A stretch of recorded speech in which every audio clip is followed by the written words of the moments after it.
Good evening, ladies and gentlemen. Welcome to Queen's University, Belfast. My name's Ryan Hoey. I work for the Public Sector Chairs Forum, but until recently was a politics student here at Queen's. We have a fantastic panel of young people lined up for you tonight, and I'm just going to hand over in a sec to Hebe from Queen's Radio, who are doing all of the tech for us this evening, and then to Nicole, who is the chair of the Public Sector Chairs Forum, and also the chair of the Northern Ireland Ambulance Service and the chair of the Charity Commission. So I'd just like to thank you all for coming along. Thanks to the panel, and I'll now hand over to Hebe.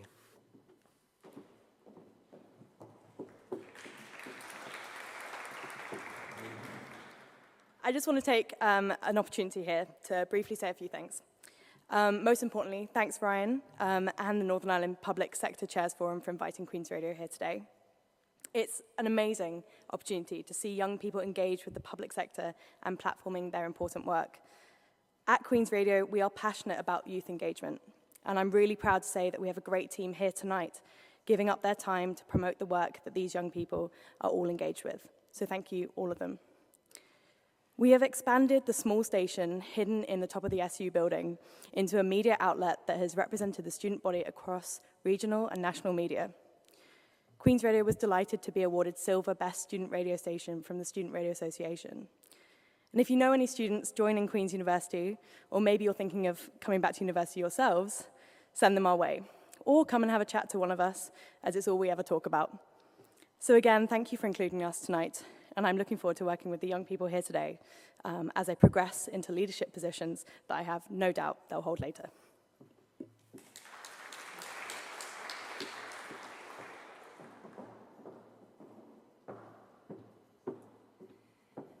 Well, can I just say hello to everyone and to begin by thanking our future leaders for joining with us in the Public Sector Chairs Forum. This is an incredibly important step for us at the Public Sector Chairs Forum in partnering with Queen's. Queen's is somewhere I'm very proud to have been one of Queen's graduates, but Queen's performs a really important role in our society and within our community in forming a place where our future leaders can learn, can graduate, can continue to collaborate, and can think about their contributions to our society to make that better. I just said to Ryan when I was sitting there, I loved the fact that we were looking at this banner which says Northern Ireland Public Sector Chairs Forum, and sitting in front of it, I hope I'm not going to embarrass anybody by saying I think the oldest person there is 26. And I'm absolutely delighted, and I am looking forward to hearing from them this evening. Can I also say a huge thank you to Queen's Public Engagement for supporting us this evening, and also to Queen's for sponsoring, along with other colleagues and partners, our conference, which is at the end of this month. We're regarding this very much as a pre-conference event. I'm looking forward to not only what you have to say to us, but I'm also looking to colleagues in the room, and we're also being joined by people virtually as to what questions might stimulate some of the discussion tonight. So thank you, each and every one of you, for what you're going to contribute and for giving us your time and for meeting with us, and I look forward to speaking to as many of you as possible after the event. Thank you.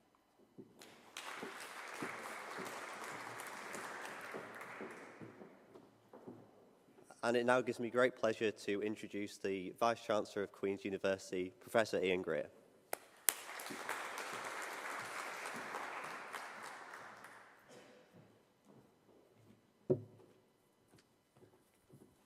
So it's a great privilege to welcome you all to Queen's this evening, to this NI Public Sector Leadership event, to hear about the Future Leaders' Manifesto for Change. And the emphasis is on change, I guess. I'd like to particularly thank the organisers, Heather Moorhead, Ryan Hoey, Megan Fitzsimons, along with the colleagues at Queen's Radio who do such a terrific job and who are streaming this event this evening. Now, it's really fitting that Queen's is hosting this event this evening because events like this really are very important to us. You're here because we want to hear your voice, we want to give you a voice, we want to know your contribution and how we look at the future of Northern Ireland through your eyes. So tonight's about an exchange of views, building new partnerships and getting an insight into your vision and our shared future. Now, many of our graduates at Queen's go on to public life, go on to public service, go on to become community leaders.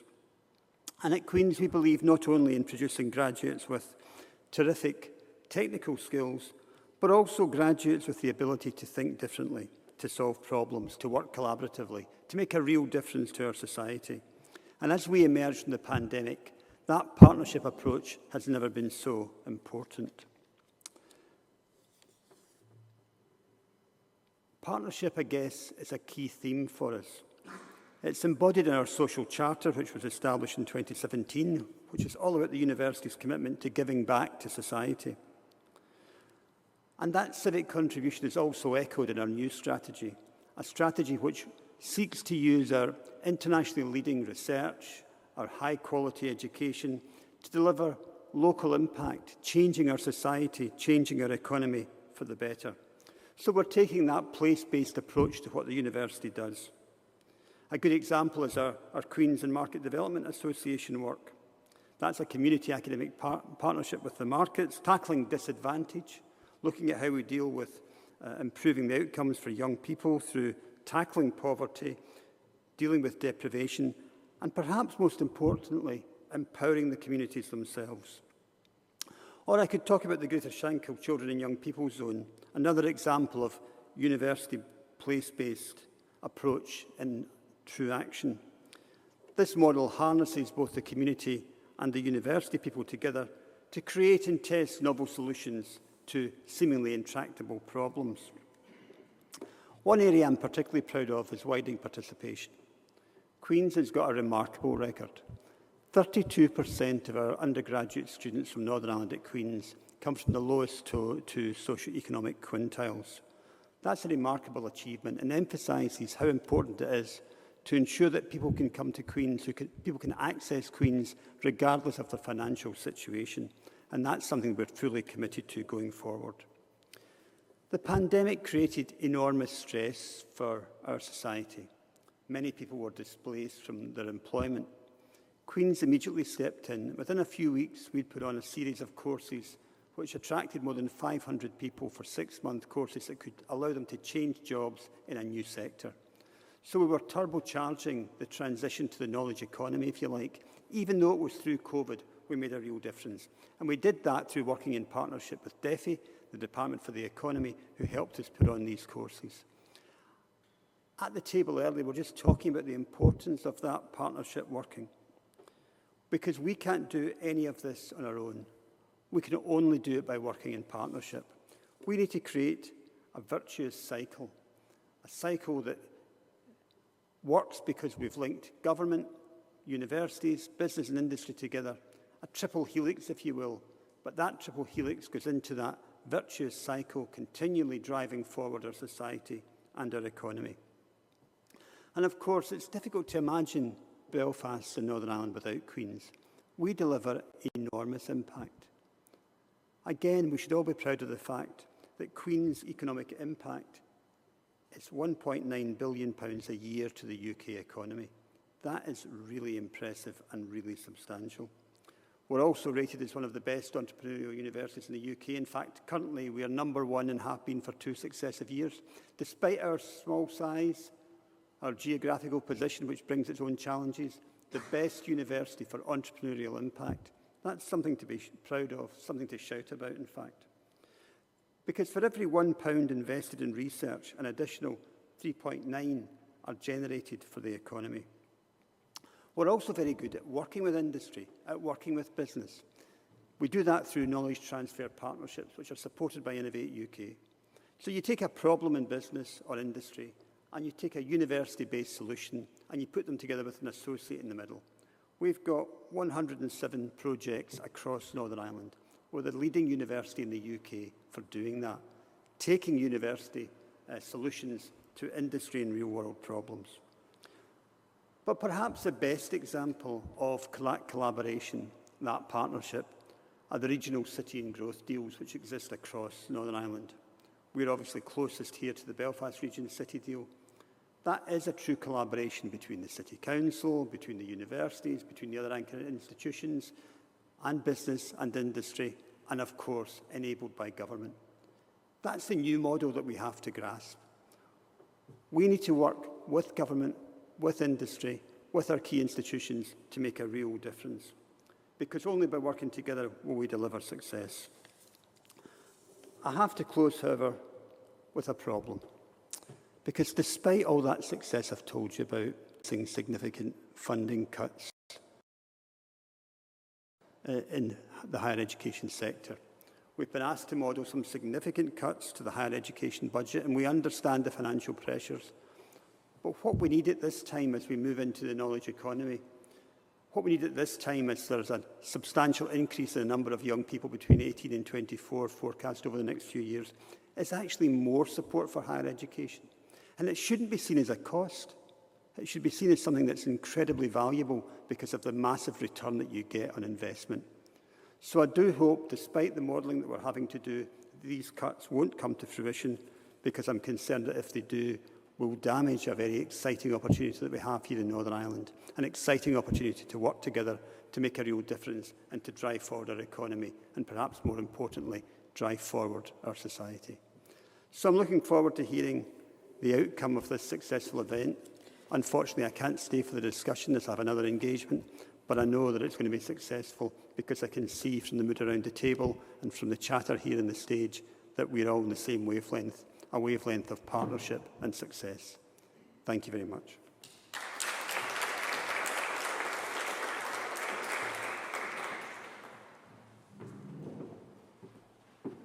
I'd like to thank the Vice-Chancellor there for an excellent speech, and now it gives me great pleasure to welcome the Permanent Secretary to the Executive Office, Dennis McMahon.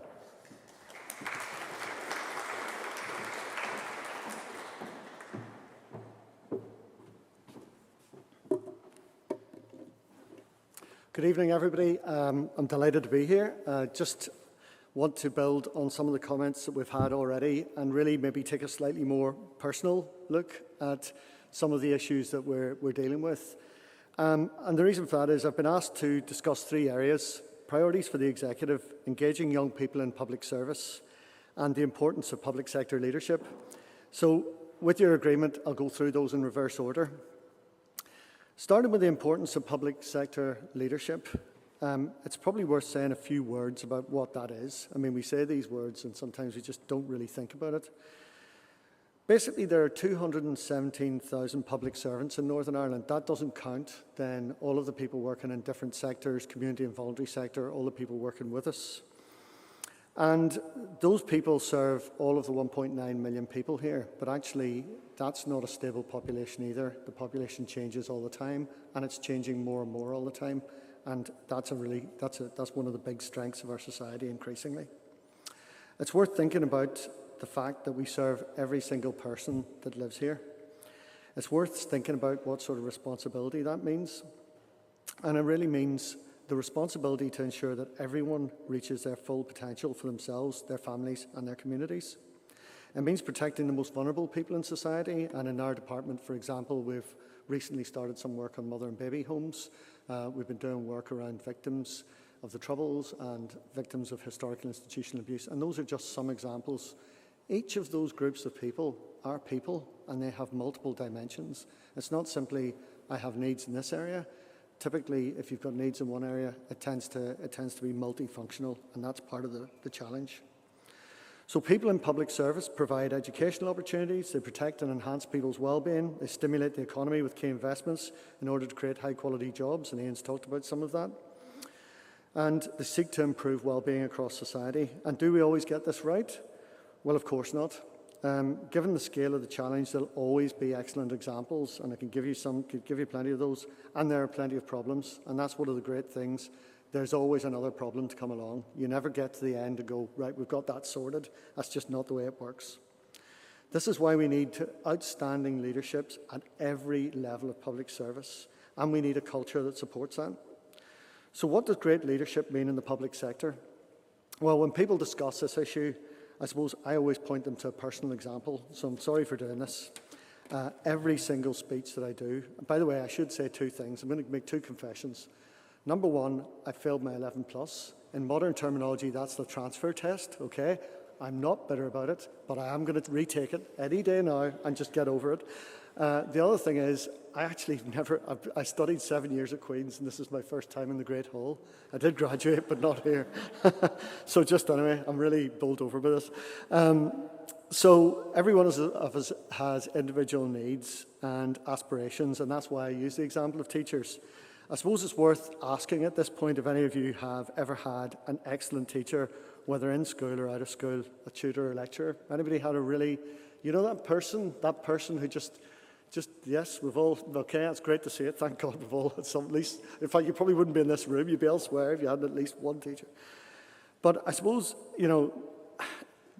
at the other side of that is we've all had those transactional teachers. Do you know the sort of teacher I mean?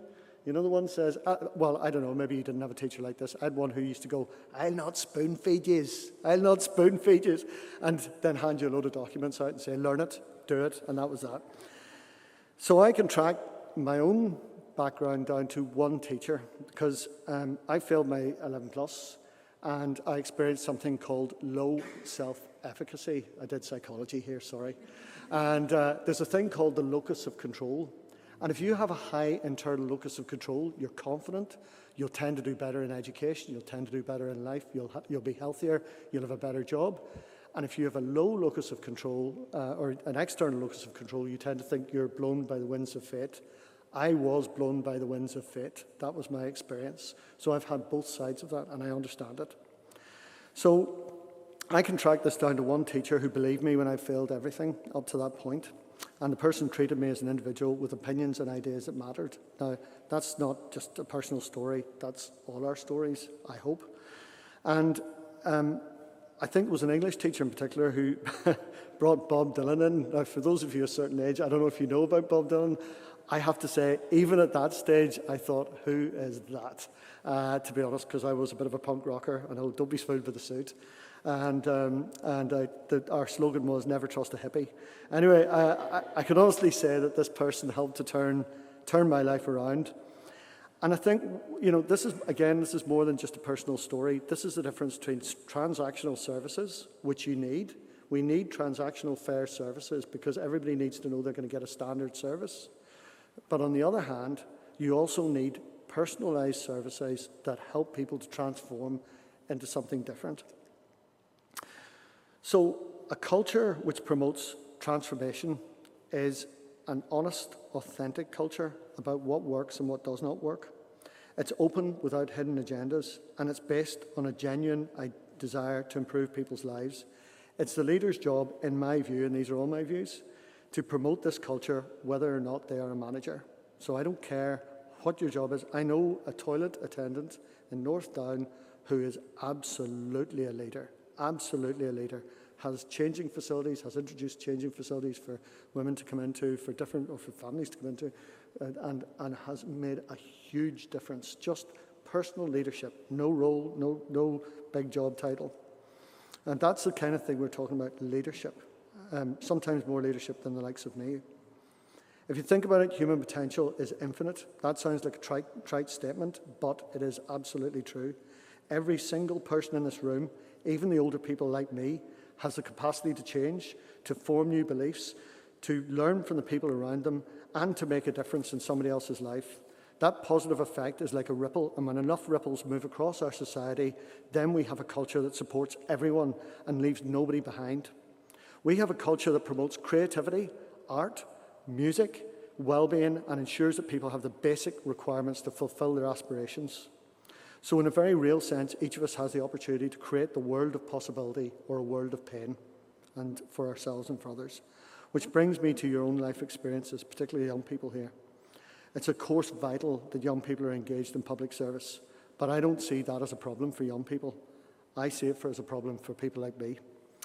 I'm really heartened as somebody who lived through the 1980s where people were so worried about the financial future that it was all about the market. And there was the first time in my life I saw people queuing up outside the library. That's a bad sign in university, rather than the Students' Union across the road. And it's wonderful to see young people now with a determination to change society. And I was right in the middle of that with some of the work I was doing previously around climate change. And it's just fantastic to see. And that has made a difference. I can tell you, as somebody working on the inside, that has made a difference. So it's wonderful to see this. But of course, some of this is driven by the fear associated with climate change and the existential threat that it poses. We can see evidence of the complex and interconnected biological systems moving out of balance as a result of greenhouse gas emissions and global warming. Hugely sensitive and invisible connections are being broken as a result of the loss of biodiversity. In a similar way, we can see the wonder and magic of technology and the benefits it brings, countered by some of the divisions which are surfacing within and between societies across the world. In other words, we can see that individual personal impact which we can make is magnified by the power of technology and communications. So I don't have any worry about the ability of young people to engage in the deepest issues of concern. I see genuinely held beliefs across the full spectrum of opinion, underpinned by a much greater sense of awareness and consciousness and inclusiveness and fairness. So what I do worry about is whether we can attract you into public service to create the culture that I referred to earlier. In my department, the Executive Office, the average age of people working here is 55 years, and I'm 56, and frankly, I'm tired at this stage, so you need to get in quick and help us out. And we can need to recruit people in a way that reflects our society to a much greater extent. Just in case there's any doubt, I mean you and your friends and colleagues. We need you to bring all your experience, commitment, and diverse perspectives into our services, and we need you to be our teachers. Which brings me to the sales pitch, which is the priorities of the Executive over the last 10 years. The Executive and civil servants have transformed in recent years how they look at the world. For many decades, we believed that if we allocated taxpayers' money to certain activities, all would be well. Now we realise that while money is vital, that is not the answer. There is no value in hitting targets and missing the point. So we're looking at outcomes as a way forward. And I'll give you some of our outcomes, and you'll be glad to know I'm about to shut up. Our children and young people have the best start in life. We live and work sustainably, protecting the environment. We have an equal and inclusive society. We enjoy long, healthy, active lives. Everyone can reach their potential. Our economy is globally competitive. Everyone feels safe. We have a caring society, and people want to live, work, and visit here. So we have now specified those outcomes, and we have committed. Well, we haven't actually got a programme for government, but we will be getting a programme for government, I have no doubt, in the next mandate. And ministers have committed to do it, even through the documents we've released so far, to pursuing those outcomes. The programme also notes that the outcomes for the Programme for Government framework present a picture of the kind of society we want to see, where people of all ages and backgrounds are respected and cared for, and from which we all prosper. So look, in summary, public services are vital to our lives. How people lead and interact with those services, within those services and with those services is hugely important. Increasingly, those services must be co-designed and co-delivered, otherwise they will not work. That will not give us the transformations that we need. So, communication and relationships are hugely important. Young people are already highly engaged at all levels in terms of letting us know what they think on issues and how our society needs to change, and volunteering and playing an active role in their communities. Our challenge in the public service is to attract you into those services and to listen to what you have to say so that we can renew our work in society. And by the way, if you're my age, you're very welcome as well. We need all the help we can get. So on that note, thank you very much to everybody.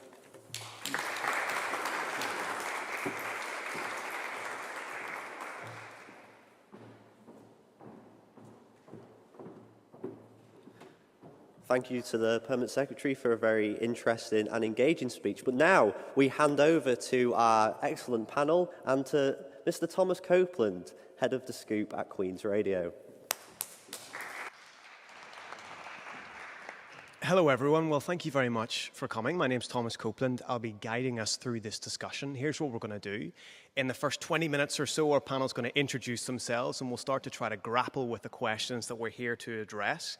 Then we want to get in as many questions as possible, so be thinking of them as we come along, because I will be going to you to get in some questions to our panellists. And don't worry, you can make them hard, right, guys? They're keen for some hard questions. And then we'll try to take stock at the very end, see where we are, and what are the key messages that are coming out. So why don't we start off by going round the houses? Can everybody please introduce themselves, tell us who you are, where you're from, and try to touch on what we're here to address. What are young people's priorities, and how can the public sector better engage with young people? Theo, why don't we start with you? Certainly. Make sure this is on. Good evening, everyone. My name is Theo Burton. I'm from an organisation called Pure Mental and which is an entirely youth-led mental health and wellbeing charity. So I'm policy manager and director there, very, very pleased to be. I'm also a computing student here at Queen's in my third year on placement. Just a quick overview of Pure Mental. We look at two strands when it comes to youth mental health. We look at the principal application, so we have a bunch of programs that go into schools and aim to support and nurture mental health in schools, in school-like environments. And we have our policy side, which I'm very lucky to head up, which is engaging with public sector bodies, particularly government, particularly legislators, to try and get important key legislation or changes to programs in place that kind of support and nurture mental health in schools and in all settings for young people. I'm very, very pleased and excited to be here, and I'll just touch on the question very briefly with one sentence before I move on, just to give a general taste, and that is we need to embed mental health and well-being in all aspects of public sector life. Okay, brilliant. Theo, thank you very much. And we'll be returning to a lot of these issues. Morgan, why do we go next? Morgan, I think, didn't sit as 11 plus that long ago, actually, either. So, Morgan, why don't you introduce yourself? My name is Morgan. I'm probably the only person here that's under the age of 18. I could be wrong. Many of you could just be deceiving me.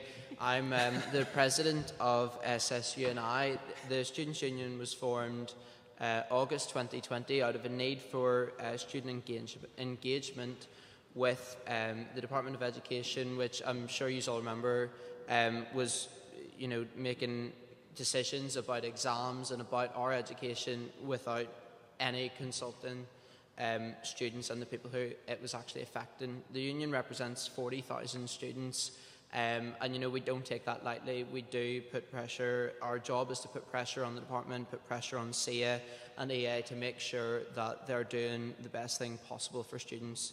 The priorities, as Thomas had mentioned, for the public sector, I think for secondary students especially, equality is definitely one of them. A lot of people in Northern Ireland grew up with where issues like equality, issues like mental health were just accepted. That was a way of life, and I think definitely the generational shift in the last 5 years going on for the next 5-10 years, especially with the election coming up, equality will be a huge sort of forefront of what the public sector should be looking at. So, yeah, that's me, Thomas. Okay, brilliant. Well, we'll come back to that one as well, because I think that's a pin, and I think we might have some discussion on that in a little bit. Chloe, why don't you go next? Yes, hi everyone, I'm Chloe Ferguson. I suppose I'm kind of here with two hats on today. I am so proud to be the Youth Commissioner for Belfast Climate Commission. If anyone here is involved in any environmental network at all, I've probably sent you an email. I am actually really heavily involved in getting climate legislation put into Stormont, Northern Ireland. So, with everything going on right now, net zero 2050, kind of what really drove me to be involved and lobby public sector bodies. We were talking a lot about how we want young people to get into these fields, we want them to be invested.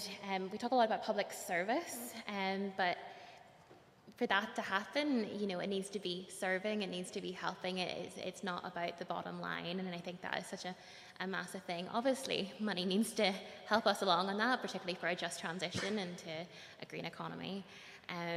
But yeah, and then on the other side of things, I am so, again, proud to be the Vice President for Campaigns and Engagement in our very own Students' Union over here at Queen's. So again, my experience would primarily come from working with the Department of the Economy, lobbying for, as our Vice Chancellor just mentioned, to ensure cuts don't happen, that the dream is to have a fully funded higher education system, so students don't have to have financial barriers. Everyone of all ages can come to university and learn to learn, and passionate about that. And I suppose going forward in terms of the public sector bodies for the future, what we really want to see is intersectionality. We really want to see, as Morgan said, equality. We want to see a public sector that is looking forward to the future, that is sustainable and accessible to everyone from every background. Okay, fantastic. Chloe, thank you very much. Jay, why don't we go to you next? A slight private sector voice in the room, but he's very welcome on the panel nonetheless. Jay, go ahead. Thanks, Thomas. Yeah, so a slightly odd one out, I guess, being a private sector representative. I work as an in-house lawyer at an investment bank, but I'm here representing a group called JCI, which is Junior Chamber International. It was originally founded in the States as an organisation to provide training to young professionals, and it's kind of evolved now into a network that allows young professionals to collaborate across professions, so not just the legal profession or accounting. It's a sort of mix of all different professions, and obviously because of my day job, be working in banking as well as being a legal representative, that can be quite helpful for me to network across those fields. I think at the start of COVID, there was an expectation, especially in my world, because I work with traders and salespeople, that there would be a recession and that we'd be faced with labour market issues. Now, the opposite has happened in terms of the Great Resignation, so-called, and I think that the Great Resignation has highlighted, as we already know in Northern Ireland, the skills gaps that exist in the economy, and the skills gaps that essentially most of the time the public sector is expected to fill. As the Vice-Chancellor said there, organisations like Queen's kicked into action. Now, one point I would make is that we don't often hear enough about further education and adult training and the idea of reskilling and upskilling. And I think that we need to potentially move away from the idea of reskilling and upskilling being about moving closer to the CEO's office. It should be more about a role expanding rather than a role changing. But I'll finish it there before I move too far off topic. Okay, no, not a problem at all. And Olivia, why don't you go, and then we'll move into the discussion elements of this evening. Olivia, thank you. No worries. Hiya, I'm Olivia Litter, and I'm a representative here on behalf of the Northern Ireland Healthcare Leadership Forum. I'm actually a student here myself at Queen's. I'm second year of human biology here. In the Northern Ireland Healthcare Leadership Forum, I'm just quite a small face to what a large body of people. So I'm here to represent all the different healthcare allied professionals, which we believe is extremely important to have their opinions all heard. Of course, at a hospital and obviously patient outcomes, etc. So we represent dentists, we represent pharmacists, we represent nursing assistants, nurses, doctors, dietitians, etc. I took a break myself from education to have a little boy, and I do believe that whilst I can see that healthcare for me is obviously what my passion is and how we do recover post-pandemically, I can also see how, as a mother myself, how all of the different areas here are very important. So education really recently has become quite a serious problem for me, and I know an issue whenever having a child myself, and all the different areas. So I do have a lot to say about them. It's quite new to me as a young person to have to really see, it's eye-opening to see what the public sector really consists of, and recently it has become an area that I am much more interested in and want to talk about. Okay, fantastic. Why don't we get a round of applause from everyone just to thank everyone. Thank you very much. Thank everyone for being here. Okay, why don't we start with the question of engagement, and then we can move on from there. All of you in different capacities have engaged with the public sector, been in the room with public sector leaders. What for you is a hallmark of good engagement? How can some of the people in this room and elsewhere engage well with young people? And what are the hallmarks of bad engagement? What's the things that people should avoid when they come to trying to listen and engage with young people like yourself and more broadly? Morgan, why don't we start with you? What are the hallmarks of good engagement? Of course, so I think in Northern Ireland especially, we have learned sort of from being a post-conflict society what we need to do to engage in with different communities and areas, and I think that is especially leaked in to engagement with young people. I think the main issue with engaging with young people is tokenism. I think a lot of organisations will have sort of young advisory panels, and there are a lot of sort of standalone panels and groups, of the same sort of thing, but they have very little power realistically. They may be consulted once a month maybe about minor details, and then their considerations will be taken and maybe put in place, maybe not. And I think that's a huge issue, especially for the public sector, where yes, we have these groups of young people, and yes, they are being engaged with very loosely, but the power for the young people, the power for the young people is not there, and young people aren't being taken seriously, if you will. So I think tokenism in the public sector for young people is such a huge issue. How do you think, Morgan, you sort of move beyond tokenism? If you were to give advice to people, maybe public sector bodies thinking of making their own youth panel, is it about giving money? Is it about resource? Is it about time? Is it about accessibility? For you, what are the most important things, and how can you avoid tokenism? I think that's a good point on accessibility. I know just from work I've done sort of outside of the Students' Union, a lot of organisations that we've worked with will have, Zoom meetings or whatever during the day when that's not accessible, especially for me as a secondary student, but especially, that's going up to university students and further education where they'll have lectures, they'll have classes at the same time. So that's a huge practical issue, especially for young people. So, yeah. Okay, brilliant. Theo, what do you pick up on that? I think a lot of what Morgan's saying there is absolutely nail on the head. I just want to expand a bit on that kind of advisory panels, groups, that kind of thing. In terms of good engagement, what really any group that consults with young people can do is, rather than looking at getting a group of young people together for a consultation period, don't just have that consultation period be a period in time, then you move forward with your conclusions. Bring them along in the process, from consultation right through to delivery, constantly asking them, is this right? Do you agree with this? Is there anything here that can be changed? And that might involve getting them on board in more intimate situations, kind of maybe coming in and looking at how your project's getting along, or how your youth engagement campaign, for example, is coming along. So get them involved at every single step of the way. I think, we talked about kind of accessibility. There's also diversity. A lot of the work we do in Pure Mental, some of the considerations when we're lobbying public sector bodies, and particularly the government, is making sure that whatever is reflected in policy and whatever is reflected in outcomes needs to reflect every young person. And particularly recently, we're seeing a lot of particularly, people in rural areas left behind, children in rural areas who maybe don't have access to large representative groups that normally get consulted. So I think that needs to be a consideration, but also on other grounds like LGBTQ+ issues and race. So equality is a very important thing, but making sure young people are represented, but they're not just represented at the consultation phase, they're engaged right throughout delivery, and then keep them on board. A lot of projects go through, like ours, go through a review phase where we look back on it.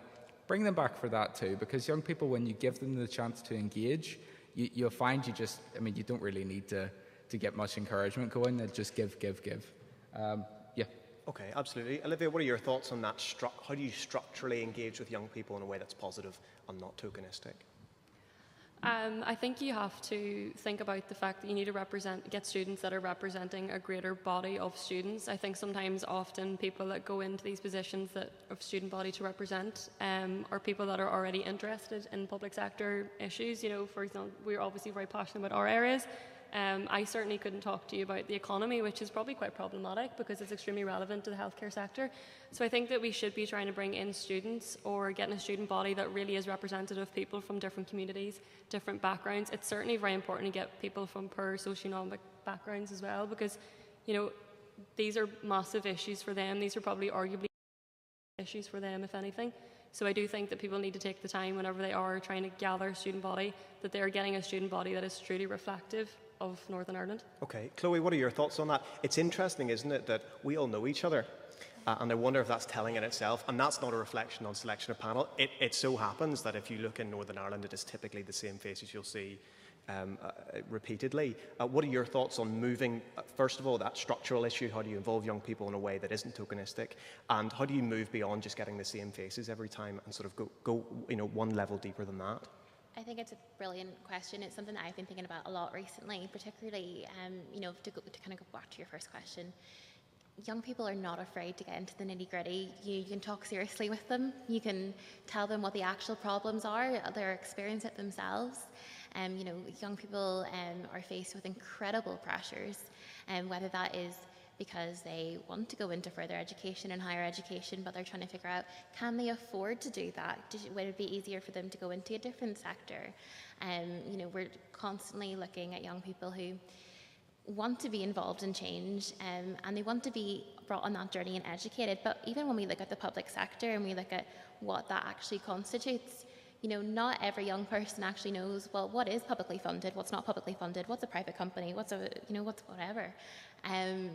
And I think in terms of youth participation in these structures, you know, you have the likes of youth assemblies, you have, you know, having youth participation throughout, as mentioned, across the board. I think what you said was completely spot on. So many of the organisations I work with have meetings during the day, and I'm just so lucky that my job affords me that I'm able to go along to these meetings at 1 p.m, 2 p.m, 3 p.m, 4 p.m, where there's 18-year-olds, 17-year-olds, 16-year-olds who are still in school.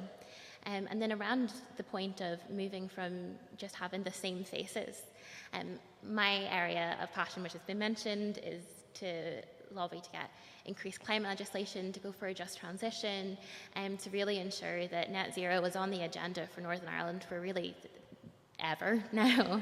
And when we look at the young people who are currently fighting for those issues, I know a girl in particular who is 16, and she is involved in every single environmental organisation she can get her hands on, and she feels like she is responsible for basically climate legislation in Northern Ireland. Like, she has to be always stuck into it.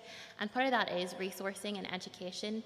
But young people are not getting the chance to be young people as well at the same time, because they feel the immediate pressure that just because they have this knowledge of what's going on, they're not being given the tools and the resources to effectively deal with it. So in terms of how do we expand outside of these spaces, and how do we expand into, you know, lower socioeconomic backgrounds, widening participation, it's not just about telling young people what the problem is, it's about giving them the resources and tools to critically think and evaluate how they can move forward, because it can feel very overwhelming to know that there's a problem and then just be like, oh, well, I don't know what to do with that. I don't know, how do I start a campaign? Who do I write to? Is my MLA this person or that person?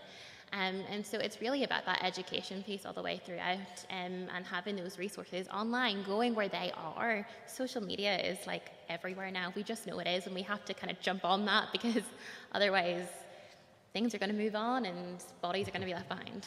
Okay, Jay, I wonder what your thoughts are here, and ever so slightly as well. Are there some lessons maybe to be learned from the private sector about how to engage, you know, up and down hierarchies?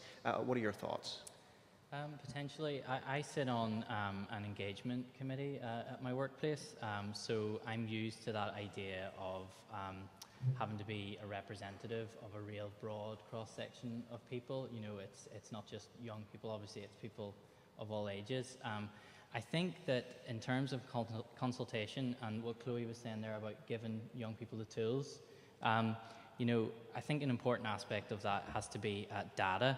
And that if public bodies are having a conversation, it's then two-way, and you're saying, okay, this is the view of what young people think should be done here, then the organisation presents them with the data and says, actually, you know, this maybe can work, this maybe can't work. You know, there needs to be an element, I think, of challenge there too, because we're talking about tokenism. Tokenism is saying, yes, we like your ideas, we like your enthusiasm, and then you go and have another meeting and you say, actually, we can't afford this, or this doesn't make sense in terms of the data we've got. You know, you need to maybe have that element of challenge as well, where you're saying, look, that's great, that passion and energy is great, but this is what we can actually deliver. And I think just to pick up on the point about us all knowing each other, I mean, that's known as social capital, I suppose, in more polite terms. That's in some ways a strength of Northern Ireland, and in other ways a weakness, because who has the social capital? It's a bit like who has the financial capital. We could discuss that for hours, but who actually owns that social capital? Is it fairly distributed? I would say it's not fairly distributed in this society, and that's a reality, I suppose, that public sector institutions have to face every day, just like it's not a reality really that private sector institutions have to face, because maybe they're part of creating that inequality. But yeah, so that's kind of that's a challenge that I just pose more as a question. I don't have an answer on that one, because it's so huge. Who owns that social capital? We would be here all day, I think. devise an answer to that one. Morgan, I wonder if we move ever so slightly beyond the idea of young people in the form of panels or official structures. More broadly, do you think that the public sector is accessible to young people, as a cohort of the population? If you had a problem or your friends had a problem with something in public service, would you know where to go? How accessible is the public service to young people? I think social media is a huge tool for that, especially what you were saying, and sort of if someone had an issue, where would they go? Social media is everyone's sort of first choice, isn't it? But that's actually really interesting, because I don't think I would know where to go. If it was maybe something like TransLink, you could find out who to email or whatever, and it would be fine, because that's quite a local, sort of on the grassroots organisation almost. But if you move on to sort of like the NHS as a whole, who do you contact if you have an issue? You know what I mean? Is it your GP? Is there customer services at nhs.com? You know what I mean? I don't think it is accessible in that way for young people, but I think for young people, getting involved is slightly more accessible. It's definitely easier for young people to find employment in the public sector, especially sort of recently. I know a lot of friends who are part-time care workers who'd go and visit their elderly people sort of out of school hours and just drive there, and I think in that way it is accessible. Okay, Olivia, what are your thoughts on that? About sort of, we're talking two levels there of accessibility, aren't we, as potential employment and also just as a young person? Well, yes, you touched on it well. We talked about this earlier, social media. I think really because we've moved in now to more of a digital age, especially after the pandemic, we've all been trained up to use things that we necessarily didn't even want to use. I'm still dressing from waist down in pyjamas, but another point. I do think that if we, for a lot of the time, I feel like we sometimes will turn to Twitter for a rant about something, and sometimes what we're saying on Twitter will gather momentum and it will gather a conversation.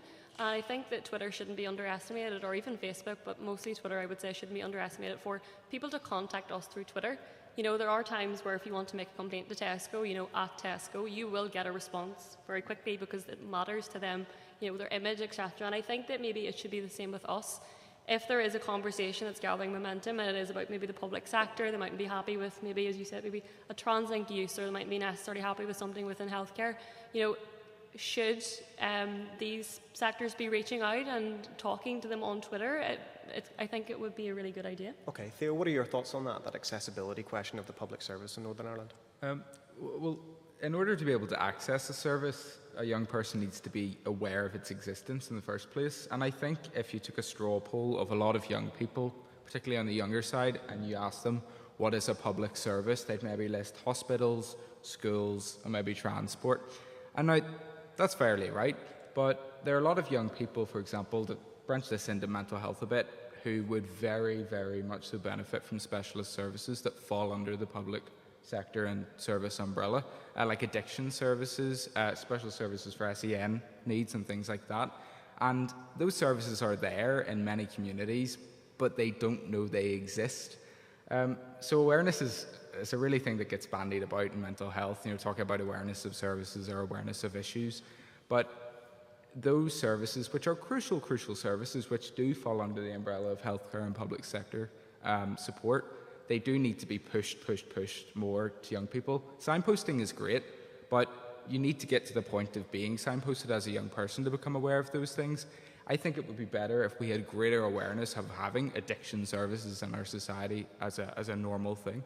It's a difficult question, though, isn't it? Because I suppose it's easy enough for us to sit here and say, here, guys, you need to be shouting a lot more about your services. Mm-hmm. Are there new ways in which the public service can do that? This is I know I'm coming back at you at a question, and I promised I wouldn't ask a difficult one, but beyond the really obvious ones, are there innovative and new ways that the public service can be doing that? Or is it just about shoe leather? Is it about getting into schools? Is it about being more active on social media? Is it about, well, any number of things? What are your thoughts? I think social media is being talked a lot about here. It's an excellent tool. I'm not going to harp on about it. To talk about the shoe leather, really getting into, now that we can after the pandemic, get into schools, get into areas where young people are and really push it, but don't push it as organisational point of view. Don't come and say, here's our organisation, we do these services, you can come along, it's free.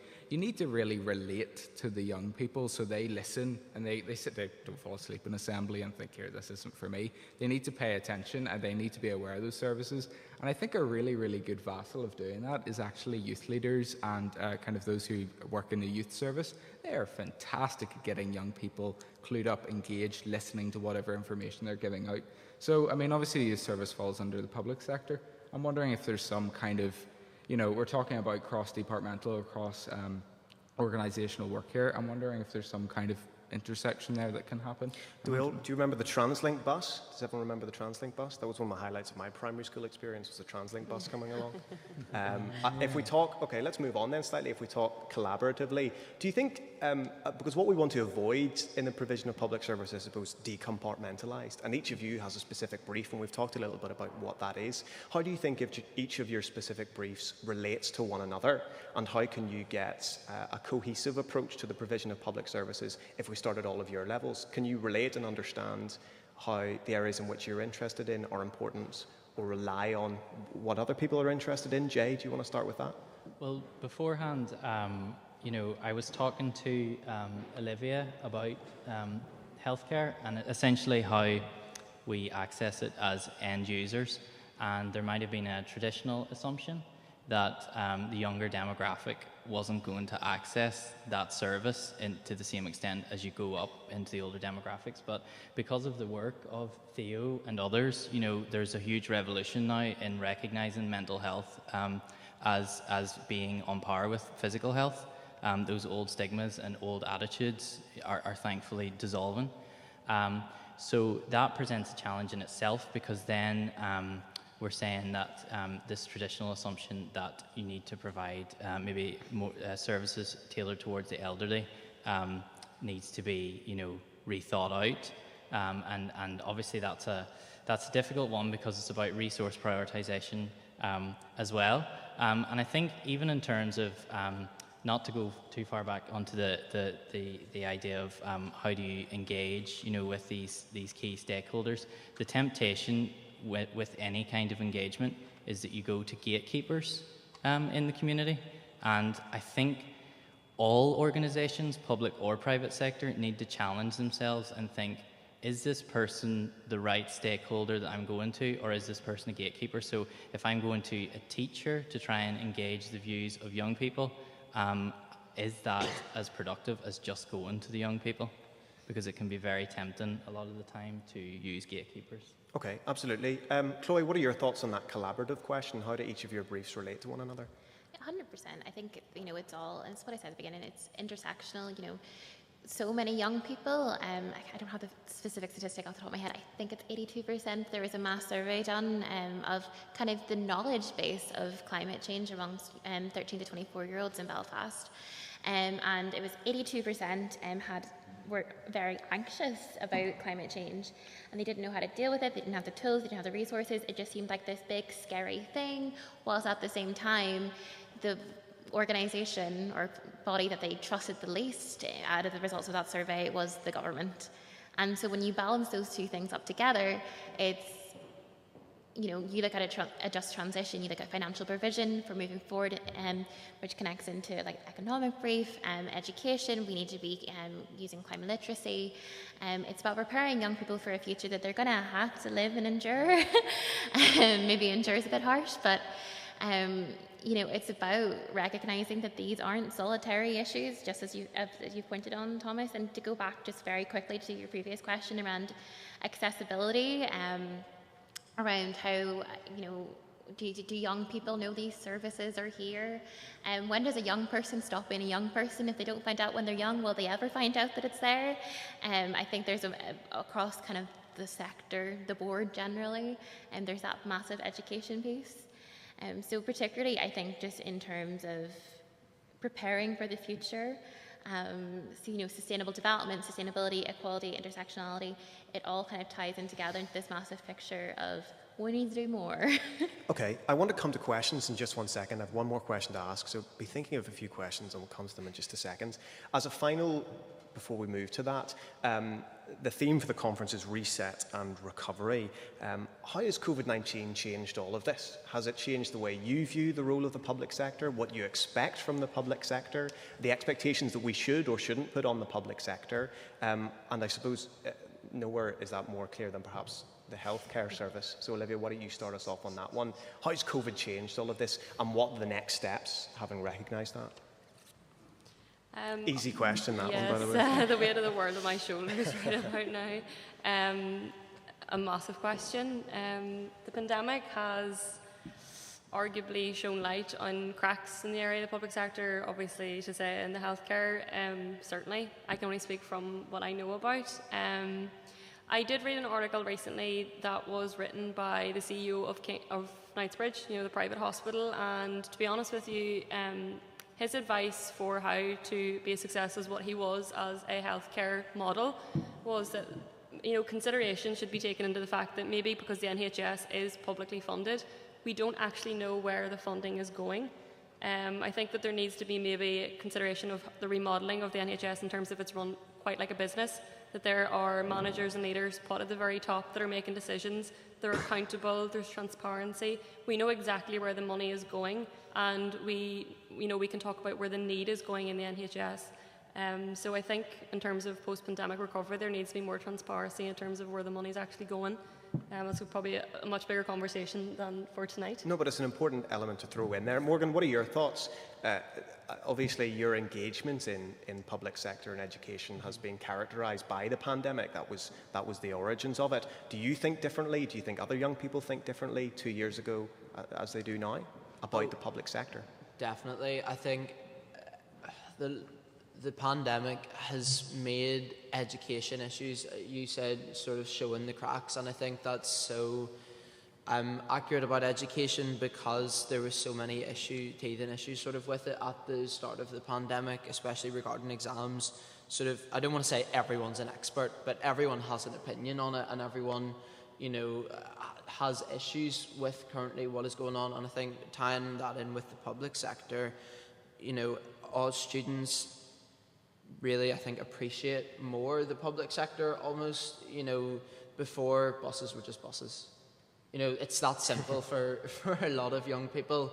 Buses were just a way of getting home, but now I think they appreciate transport, they appreciate the healthcare so much more because the issues surrounding the pandemic, which I don't really think happened before. It's almost like a phenomenon how universal the information is about the pandemic and how universal the problems were with the dealing of the pandemic, that young people, this has sort of kick-started young people into forming their own opinions about the public sector, about the government. That's how I became involved. I didn't do any politics before I was asked to join the union, which was during the pandemic. Okay, Theo, what are your thoughts? And then let's get some questions in from the audience. Yeah, well, I don't think it surprises anyone for me to say, because I do feel like I've spent the last 2 years answering this question over and over again, that the pandemic has only exacerbated the mental health crisis, not only in Northern Ireland, but, well, all over the world and over the UK. A lot of the same issues actually kind of in parallel or in mirror to what you said there, Morgan. A lot of the issues that existed systematically about mental health existed before the pandemic. And all the pandemic did was change the delivery model of a lot of the support services online, which caused a massive amount of issues, but made it all that more apparent. Now, I say this quite a bit. We're really fortunate that as a society we've become more and more accepting and more aware and more stigma breaking. So, and I think the pandemic did a good thing in a sense that went mental health is front, left and centre here. But those issues are still there, and we're dealing with not only the mental health crisis coming on from the pandemic, but the economic crisis and the crisis in really important services like healthcare. What we need, I mean, this is a bit biased, but what we need to look at here is not just how we can utilise our pre-existing public sector services like hospitals, like trusts, to try and tackle the increased need that's come about. We need to look at what other options are available. And again, I'll tip Pure Mental's horn here a little bit, but there are fantastic grassroots organisations that have been doing work for years and years. Again, I'll come back to Addiction NI, who were recently actually acquired by Inspire, but have been around a very, very long time doing very low-key but very, very important work. They're very specialist, supportive work that has been there, and the demand has only soared for. What we can actually do, looking at the public sector, is not rely more on these services, because they're already overburdened enough, but give them more space, give them more kind of funding if it's available. So the issues are still there, but we do need to step up and realise that, what we started putting in place reactionary throughout the pandemic to deal with these, because I think it's fair to say a lot of people who weren't particularly aware of the mental health crisis before went, oh my goodness, suddenly everyone, isn't feeling great, or suddenly everyone's having issues. We need to now look at, after the pandemic, how we put resources back into to supporting mental health. And the last thing I'll just say is mental health in itself, both positive and negative, is endemic. It exists in every sector. You said about a question about how do our sectors overlap. Health, education, climate change, the professional world. Mental health is in all of it. And it's not saying you fix mental health, you fix the problems of all of them. But it's fair to say you focus on mental health, you get more return on investment. You fix mental health in schools and you end up with young people who go on to become really kind of resiliently strong people in the workplace. Just an example. Okay, let's try to get some questions in. Who's going to be the brave person to put up their hand first? And courtesy of Queen's Radio, there will be a boom mic will appear over your head so that people on the live stream will also be able to appreciate the wonder of your question. We have a question right up at the front. Thank you very much. Let's get that. Yeah, go ahead. So I'm just waiting for the boom mic just to appear. So listen, folks, genuinely, I know that somebody said you probably don't want somebody to come to you from the public sector and to say, we're blown away by your enthusiasm, we're going to take that away, we're going to go and think about it and then say why we can't do it. But can I say, to begin with, I am blown away by the fact that it's quite sobering hearing the challenges that you are articulating for us.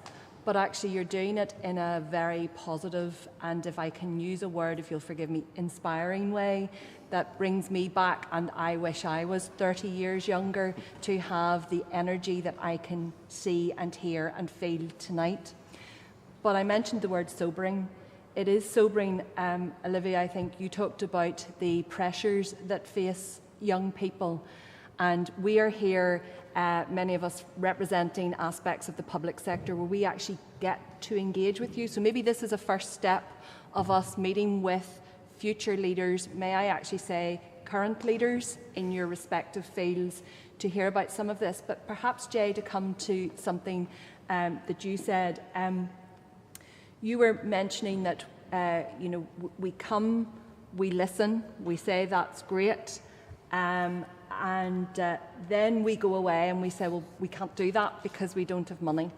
My question is, we probably don't have money, but is the next step to come back to you, and I think this picks up on something, Theo, you were talking about, and tell you that? Is it the fact that we need to have that feedback? And perhaps what we need to do is to expect from you and your colleagues that there'll be a bit of pushback on that to tell us that's not good enough. So that's what I'm trying to work out. Is it, if we come and have an honest conversation with you about what the reality is in terms of the delivery of some of the things that you can see would make a difference to young people and to other people across our community, is that what you want, or is there something more? Because I heard the word resources. It's about equipping young people to engage. Is there something further that we can do there? Because you have us listening. Now, I can't promise we'll do it, but if we're going to have further engagement, at least hopefully we will have the courtesy to come back to you and explain we did talk about this and this is why we can't. Well, it's recorded now, so you have to, unfortunately. Jay, go ahead. Yeah. Thanks, and thanks very much for your question there. I think as a minimum, yes, I think that style of process where you do it in steps like that and break it down in steps, especially for more complex issues in society, is a good model.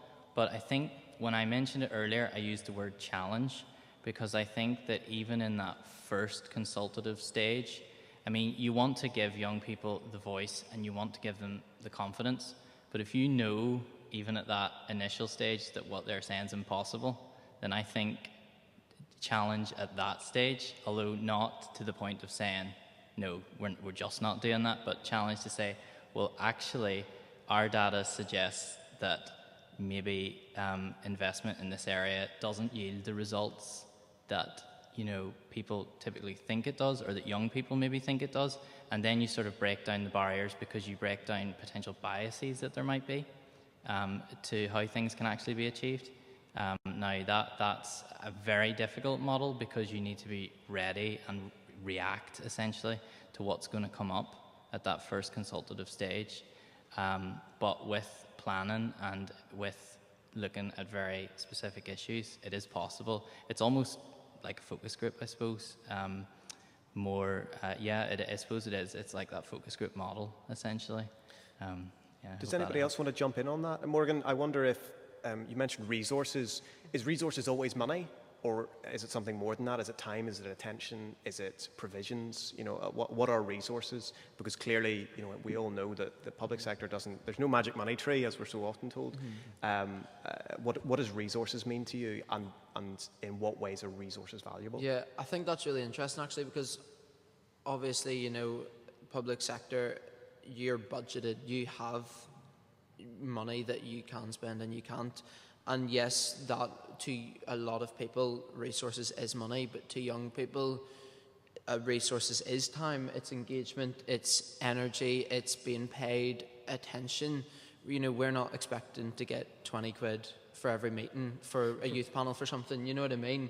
So we just want our sort of considerations to be heard and sort of taken further. And I think especially what you were saying about sort of, is it, just an honest conversation that we need to have. And I think my idea of a utopian sort of engagement, which, it could be realistic, but it's probably very much not realistic, is having them there from the outset, having the young people there from the outset so that they know they can figure out themselves why you don't have the money for that, if that makes sense, rather than them giving you an idea and you telling them they don't have the money afterwards, if that makes sense. Okay, yeah, let's get a response from that, and then let's get some more questions in. Fantastic. If I can just say, Morgan, I should have said at the outset, it was actually your description of tokenism that really resonated with me. And I know you have been described as the youngest member of the panel. I can tell you that as the chair of 2 organisations, I will take that thought away. I can't promise that things will change, but it will certainly, and I can only give you a personal undertaking, that it will certainly cause me to reflect on how I engage, whether that's with young people or different demographics right across society. So with that, just one word, you have made a significant difference tonight, and you can hold me to account, Thomas, to see whether or not it does make a difference or a change. Write that down. Morgan also admitted to us just beforehand he deliberately dressed as the youngest person here as well. Okay, yeah, another question. Yeah, Heather, go ahead. So my name's Heather Moorhead. I'm from the Public Sector Chairs Forum. Sometimes Northern Ireland is very small. We get groupthink. So everybody has come up in these ways, work in these ways. One of the most powerful conversations I had with Ian this evening was he was talking about in Northern Ireland everybody wears their club jersey. Not very many people wear their Northern Ireland jersey. And I think that was, for me, that was a very powerful notion that everybody's pushing their own thing. We're not very good at working together. I'm wondering that, and Dennis alluded to the fact that everybody in his office is in their 50s, the role of young people bringing new ideas, different ways of working. Do you think by not including younger people enough in what we do, we're really limiting the level of innovation that we can bring into the public sector? Great question. Does anyone want to answer it first? Theo, I'm going to throw you in there, and then we'll go to the Chloe and Olivia. Yes. Young people, I remark, I thought I was the bee's knees growing up, all this tech and phones and all. And now I look at, my 4-year-old cousin who can work an iPhone better than me somehow, and I'm a computer science student. Young people grow up inherently fascinated by technology and innovation. They grow up seeing this sparkly, shiny thing, and all they want to do is either break it or figure out how it works. Young people you know, by virtue of being young and being very creative and having plenty of ideas and having plenty of visions, even if they're not very achievable visions when it comes to resources, will bring those along. And that's part and parcel of the benefit of having and consulting with young people. I'll give you an example. We have I keep plugging Pure Mental, I do apologise. You know, he's paid, he's on commission paid every for time it, he yeah. mentions it. We have something called the Young People's Wellbeing Council, which is 40 young people from all across Northern Ireland, of a wide range of ages. And the innovation that we see come from it outsmarts us. What they bring to the table, they effectively come along, and that forum is for consulting on mental health. They get into conversations, they make presentations, they write letters to politicians. Fantastic grouping. But they come along and they go, well, you guys, you could be running this a little bit differently by using this technology, or here's how you can innovate in this area. And we're just sitting going, do you know what? Yeah. When we even started up, there were suggestions that we could switch from one platform to another. And we're still using that platform that they suggested to switch to. Their advice is free, and it comes from a place of, I'm inspired by this technology, I'm inspired by this innovation, I'm inspired by what I've seen in my school ground, in my, at home, whatever. They bring it with them and they give it to you free, and they say, here's how you can innovate. And I think even now, as we're kind of getting set, you were saying about the average age is 55 in the EU. You get very set in your ways. You're used to the technology and the innovation you have, the strategies and the plans, but bring in fresh faces. And there might be a bit of pushback because it can be scary to have these brand new strategies and all implemented and suggested. But open your ears and your hearts to it, and I would say, yeah, absolutely. Intergenerational aspect to this then, Chloe, is that something you think is particularly valuable? Yeah, I think it's interesting because we're talking about young people giving their time, volunteering, free opinions, but it's also about how we can actually integrate young people into these organisations from the beginning. You don't have to have a degree to go work somewhere, particularly actually when we look at, the proposed cuts for the Department of Economy right now and, looking at higher education apprenticeships. It's how we can embed that culture in that you can work and learn at the same time, and that's young people being actively a part of that workforce, actively engaging, actively contributing, and whilst learning so much as they go through it, because young people do need to learn from those who are, in leaders right now, and so they can become leaders in the future, and they are leaders for those around them. They have to be educated, and that has to come from somewhere. But it's not just about these youth participatory bodies. It's not just about these youth assemblies, youth panels. You could say, for example, is this tokenistic? You've got the young faces from lots of different causes. We all know each other. I'm sure lots of the people in the audience tonight all know each other. Is this tokenistic? It's about embedding young people from the very, very beginning, as you said. And that can be in that intergenerational aspect, not just voluntary, but like in the workforce. I'm sorry, I cut you off there before the end. Should we get another question in from the audience? Oh, we've got loads now. What to go right in the middle from Kula? Right in the middle. Fantastic. Super. There we go. Hi. At the risk of people not knowing everybody, my name's Kula Yasum, and I'm the Commissioner for Children and Young People. So I'm going to say something that might sound a little bit controversial, but I feel I can because of what I do for a living. But clearly, from what Morgan's just said about where young people get their information, I don't do it very well. So, but that's something for me to take away and have a look at, and then I'll shout at Morgan later on. So, I've lots of things have rung a bell, but about where young people are and where young people lead, and just taking on from your story about the person who looks after toilets and bathrooms. Young people are leading in their own communities very quietly and sometimes very loudly every day. And Theo talks about an example of that. But I have the privilege of going out and about quite a lot and seeing these young people.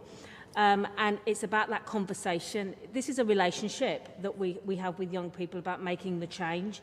And it's not a one-off engagement, nor is it a process. It's a relationship. It's a back and forth and to and fro. And the challenge, I will get to a question, Thomas, but I've got the microphone, so I should just carry on. There is a timer, tragically. But yeah, the challenge, listen, lots have tried to shut me up. The challenge in the exchange between Nicole and Jay is it's not about money. The challenge is, why am I saying I can't do this? Why is it? Why do I say it's about money? Is it about my lack of imagination? Is it about my determination just to do the same old and just tinker around the edges rather than fix the issue that really matters? But Chloe, it's you that's made me think the most. I am in my late 50s nearly. I still have plenty of juice left in me, I think. Others may differ. But it's what some of the stuff you've said about young people being young people. Do you know, I had a great time being a kid. I had a great time being a student. You lot made me feel so bad about how I spent my student years, which was mainly drinking, playing rugby, and I got a degree and a job as soon as I left. There's something about the joy of youth, and I want to preserve that. But we cannot run this place, and when I say we, I mean all of us cannot make this place better without you. And it's how we get that balance of allowing you to be young people, and in Morgan's case, being children, protecting you, looking after you, but being in this partnership with you as we make the world a better place, and then getting out of your way and letting you get on with it. Now, like I said, I hope to do that. Somebody give me money and I'll do it tomorrow, but I hope to be able to do that. And I'm not sure you've got an answer, but you've talked about that a lot, Chloe, and some of it is us being smarter about how we engage with you. But for me, I don't want to lose that joy of youth. I don't want to lose that recklessness of youth by putting a load of responsibilities that you've got 50 years to stick on you. So it's not a question. It is a question, Thomas. Where's the balance? Where's the balance? Where's the balance? And you're very welcome to join us all for a pint afterwards, by the way, because I don't think there's any shortage of drinking. Chloe, what do you go ahead there? I think, and it's something I actually do talk about a lot. I think we've probably talked about it previously.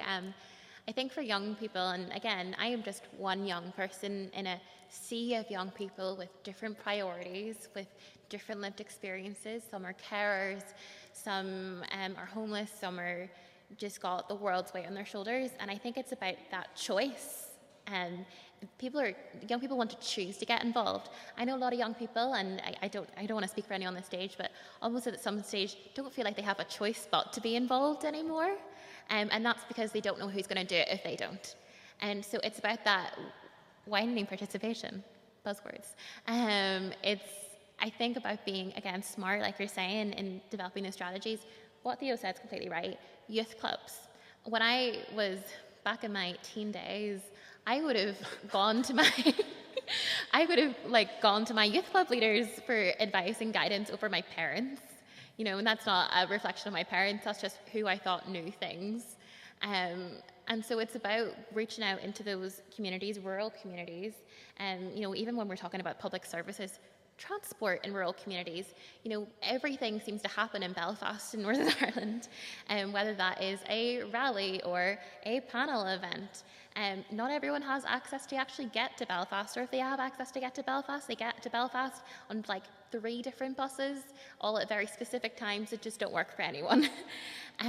So I think it's about fulfilling young people with a choice and widening the pyramid so then they don't feel like they are the only one at the top carrying the load of everything else. So I hope that kind of answers the question. Morgan, you're the youngest and under 18, so can't join us for a drink afterwards. What's your thoughts on that? Yeah, what are your thoughts on that balance between sort of stepping up, taking responsibility, engaging, and having the freedom just to live your life as a young person? You'll never get it back. It's almost sort of moving one step back to go 3 steps forward. Yes, obviously that'll take time away for young people from doing whatever they're doing at that given time, but it will improve their lives massively if done correctly. It's literally as simple as that, and as a 17-year-old, I can guarantee that we do still find time to enjoy ourselves. Right, okay, that's good. Let's get some more questions in from the audience. Yeah, from Ryan, go ahead there.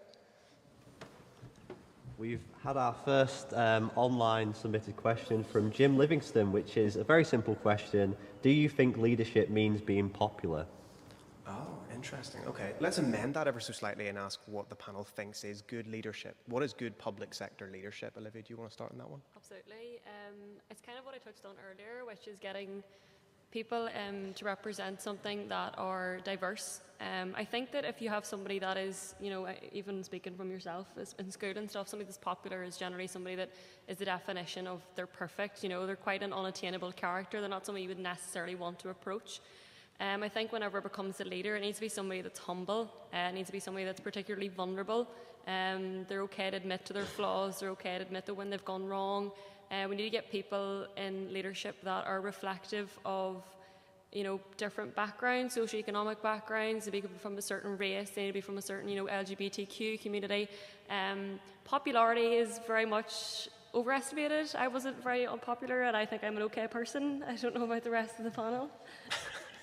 Okay, well, this is a good one actually to sort of, as we move towards finishing up and getting the key messages, let's go down the panel. What are the hallmarks of very good public sector leadership? Theo, what do you think?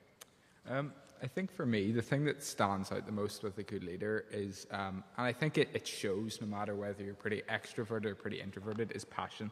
Passion for what you're doing. I think if you're the kind of silent workhorse who sits back and writes away and doesn't really show your face much, you can see the instant you talk to them that they're passionate about whatever they're doing.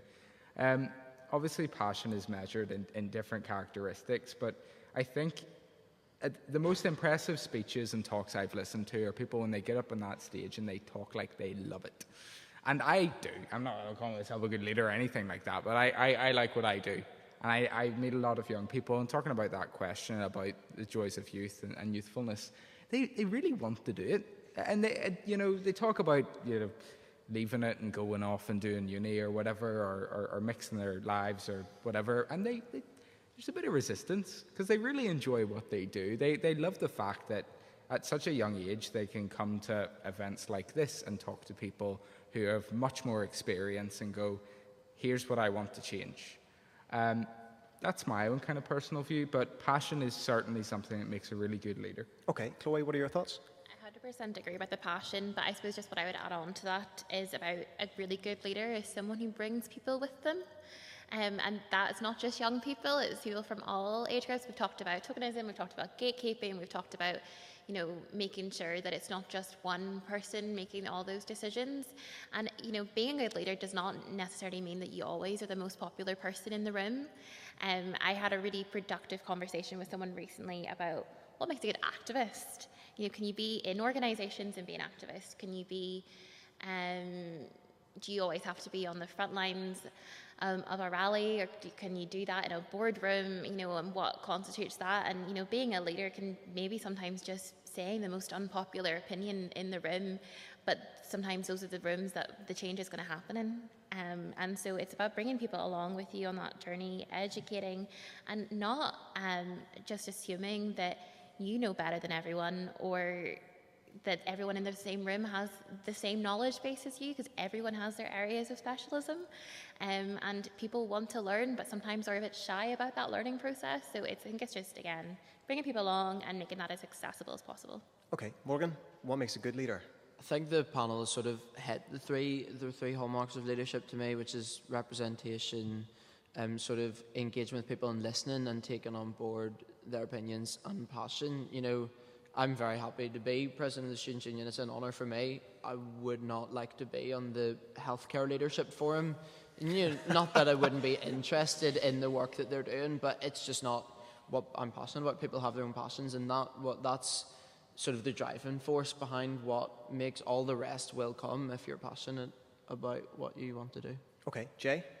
So the question was originally about popularity, and I suppose the issue there is that as we live in a democratic society, it's often taken for granted that leadership is about popularity, but public sector organisations don't have to be the Democrats. That's what the politicians are there for. So it doesn't also mean that public sector organisations obviously have to be tyrants, but if that's where the expertise is, then I'm personally happy that they're not always going to take the popular decisions when unpopular decisions need to be taken. I was once actually at an event where they talked about leadership, and there was a concept that I'd never come across before that they called followership, and it's actually developed from the military, because the military obsesses about these things, obviously. So the idea that following, so obviously a leader is going to jump in and out of that leader-follower kind of dynamic. It's going to be a natural thing, and, you know, as you collaborate with people. But being a follower is not being passive. Being a follower is also an active role. And the tendency in our society, I suppose, is to think that following and followership is passive, but it doesn't have to be. You know, it's about a true sort of how can that person jump in and out of, yes, being the leader, yes, taking the stand at the front of the room and being in charge, but also how do they lead from being amongst the crowd, if you like.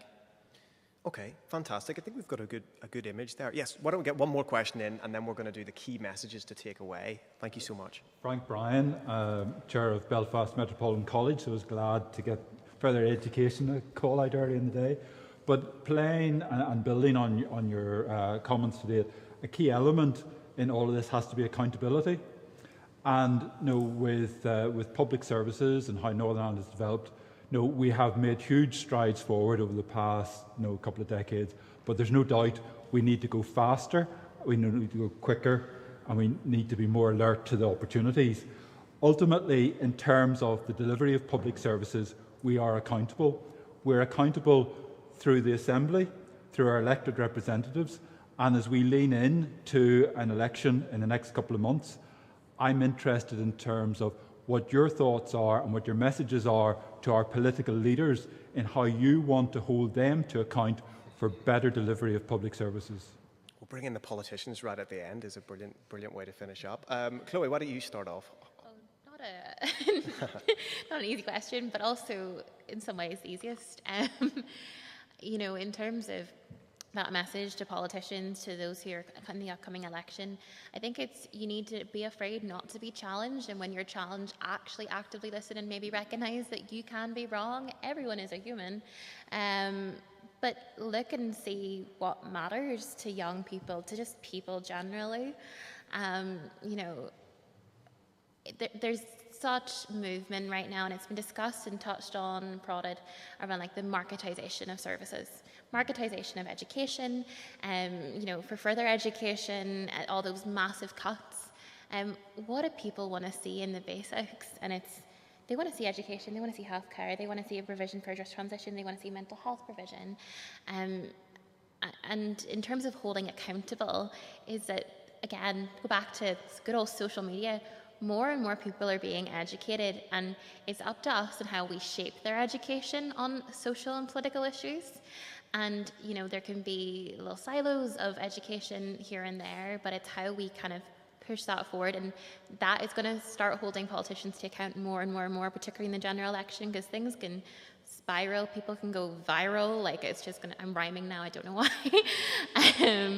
I think it's just, yeah, like they need to actually actively listen to see what people actually want to see. Okay, do we want to get one more response in before we do key messages? Anyone? Okay, Theo, and then because I've been decadent with my time management, and then we will finish up, I promise. Theo, go ahead. Yeah, so I want to bring out what you mentioned, social media. It's a politician's best friend and worst enemy. That's because it's a tool that is very widely available that can be used to keep a politician to account. And I'll bring it back to a pure mental example. On the policy side, we've been engaging a lot with the 5 main political parties to get them to accept 5 manifesto commitments. Now, not to pat myself on the back, but all 5 of them have said yes to it. Now, you may wonder, okay, they've said yes to these fairly agreeable ideas. How are you going to hold them to the fire? How are you going to say, when you get elected, when you get in office, how are you going to do that? Social media. Don't underestimate the impact of social media, and I won't make much reference to what's happening across the water in Westminster, but social media is a very, very powerful tool, especially for youth groups and young organisations that want to make a change. Firstly, you've got to get that engagement in place. You've got to get meeting with the politicians, as many youth groups have, like we have, and then you've got to say to them, are you agreeing to this? Yes, fantastic, thank you very much. We're going to hold you to account over this. Now, that doesn't just go for politicians, that goes for other public sector groups. But in terms of the effect Social media is a really, really, really good tool for holding them accountable, and we certainly intend to do so if they don't follow through.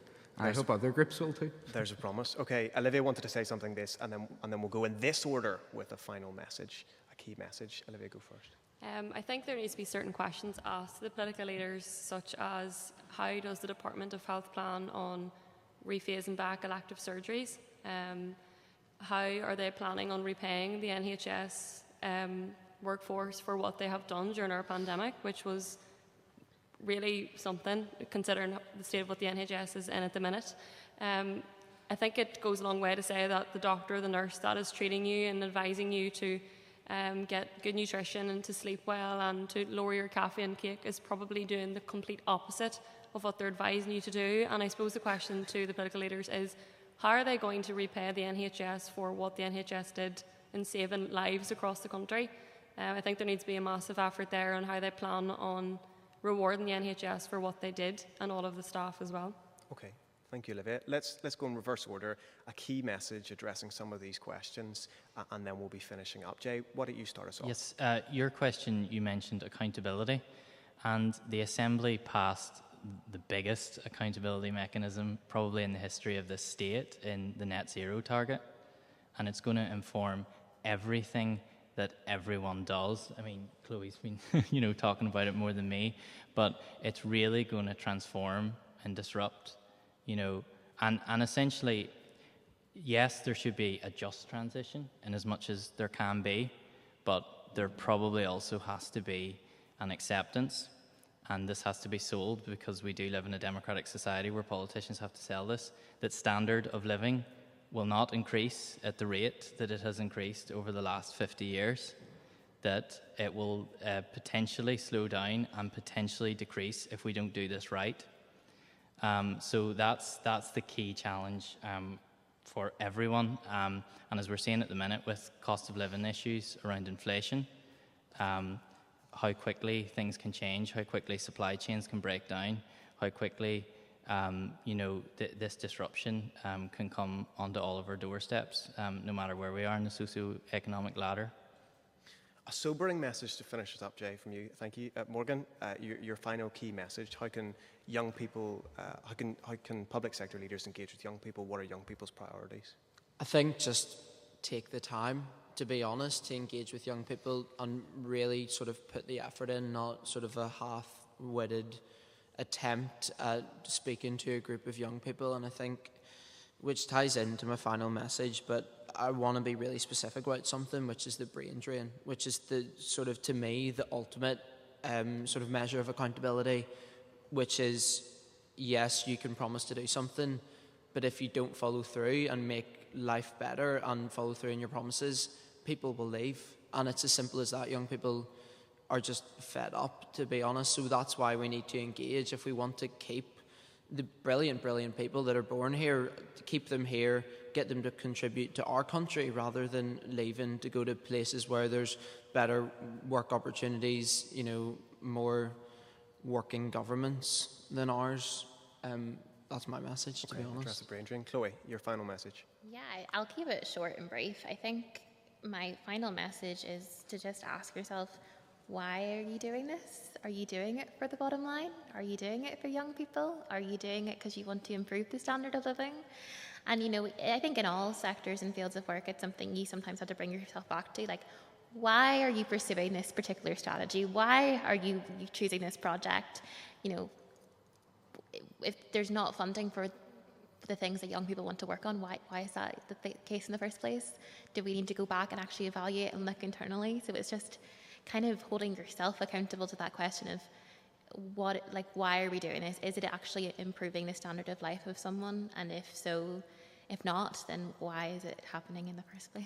Okay, brilliant. Why are we engaging with young people is a really important thing for people to ask before they do so. Theo, go ahead, your final message. I'm going to make a couple of really quick points, and some of them are to do with mental health.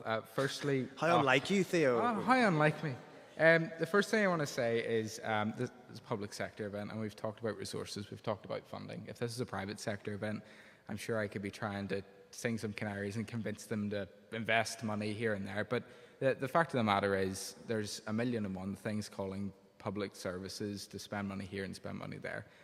So some ears are going to prick up here. I'm going to suggest something that's cost effective and is more about strategy when it comes to dealing with mental health. In fact, it's kind of about mindset for organisations. This applies not only to public sector orgs. We call it a culture of well-being in Pure Mental. Now, I know that's a bit of a buzz phrase kind of thing, but all that simply means is when you're dealing with your day-to-day operations, like you would do a SWOT analysis, consider the mental health implication. Even the stuff you don't really think will have an impact might have an impact on the young people you work with or the employees you have or the young people you employ. So have that in mind when you make those decisions. Big decisions, of course, but even small decisions about office, things like that. And then a couple of quick points on just youth engagement. We talked earlier about kind of engaging young people. How do we effectively not tokenize them?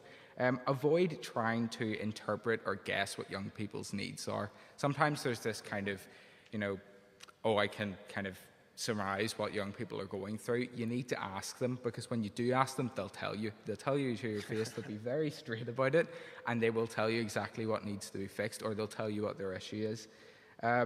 Design projects around the young people, not the other way around, and bring them along for the ride, as I said earlier.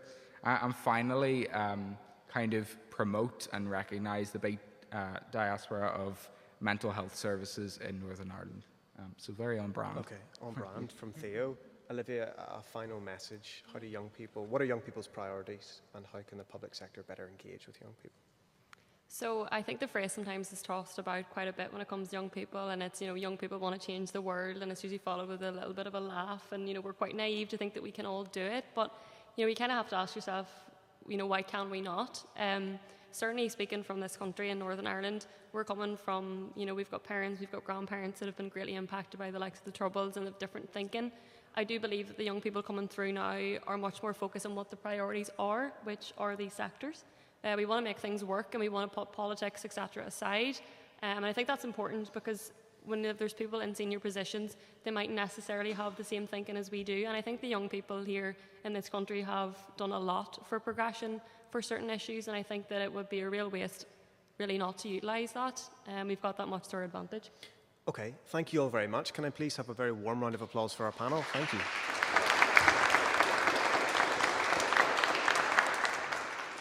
Hopefully everybody has learnt something. I've gone a little bit over time, but felt that we were getting somewhere very valuable there. I have no idea what happens next in the programme, so I'll hand over to somebody who does. But thank you very much for inviting us. And do you know what? Another round of applause for our panel while Heather's getting up to the podium. I'm really going to be really, really brief. Massive thanks to Thomas and your crew, been really, really engaging, but to Dennis and to Queen's, and everybody that's come along and everybody that's watching online. My partner here in the running the Public Sector Chairs Forum is the Chief Executives Forum, and our job really is to try and create space for new thinking. As Dennis was talking about, we really need to be innovative and we need to challenge ourselves. And when people are so absorbed in the job that they do, sometimes it just is overwhelming. So we're creating space. And we really, again, Northern Ireland's small, we need to create space for new thinking. And that's why we're completely chuffed to have you here, because new thinking will come from other places and we need to create space for that. And that's really what we're doing. I think for me, the overwhelming sort of takeaways are a lot of the things that you've been saying, that these issues rub up against each other. You can't have good mental health if we don't build our communities and build good mental health. And mental health starts with well-being. Dennis's work is with the new programme for government, puts the notion of well-being at the heart, and that's our common endeavour. And for me, Ian hit the nail on the head, that in Northern Ireland we've got some really, really brilliant people doing brilliant things, but we probably can do better. And we can do better, but we need challenged and we need energy. My current boss is a guy called Matthew Taylor in London, and he talks about a national mission, systemic leadership and local empowerment. And I think that a lot of the time we take away your power. So we say, come and lobby us that we'll fix it. But actually what we're about is empowering communities, empowering you to be part of the solutions. And we in the public sector need to learn how to do that, to give up a little bit of power so that we can empower others, because we don't have enough money, we're never going to have enough money, but there's lots more that we can do with the money that we do have. So we're all involved in this joint endeavour, and it has to be about different voices and empowering people to do different things. And we're really proud to be part of trying to at least create better conversations, and hopefully tonight has kicked that off.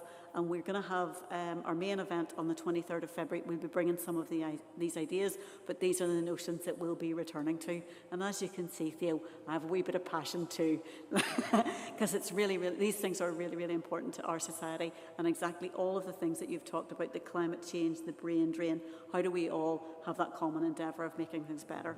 So I'd just like to finish by thanking everybody, Ryan for organising, and for Anne, and for everybody. Been really, really great event, and thank you very much. Good night.